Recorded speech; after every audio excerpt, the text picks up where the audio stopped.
Για το έργο και την προσφορά της στον αθλητισμό, την ανοχή και το αγωνίζεστε, τιμήθηκε η Κατερίνα Παναγοπούλου, πρέσβυρα της Ελλάδος στο Συμβούλιο της Ευρώπης και πρόεδρος του Πανελλήνιου Αθλητικού Σωματείου Γυναικών Καλυπάτηρα, στη συναισθίαση των Ρωταριανών Ομίλων Αθηνών Βορρά, Αθηνών Φιλοθέης και Αμαρουσίου. Ο δρόμος της καρδιάς δεν είναι μια ρομαντική, ουτοπική φαντασίωση, αγαπητοί φίλοι.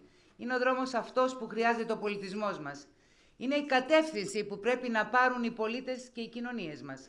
Μία ομιλία μεστή νοημάτων αναφορικά στον Ολυμπισμό, τον εθελοντισμό και τον ανθρωπισμό που εκτίμησαν όλοι οι παρευρισκόμενοι. Χρειάζεται ο καθένας από εμάς να κάνει αυτό που του αναλογεί. Όχι για να αλλάξουμε εξουσίες, κόμματα και ιδεολογίες, αλλά για να αλλάξουμε συνειδήσεις και να εκπαιδεύσουμε τη γενιά που θα μας διαδεχτεί. Η ομιλία της Κατερίνας Παναγοπούλου πραγματοποιήθηκε στη συναισθίαση των Ρωταριανών Ομίλων στην Αθηναϊκή Λέσχη.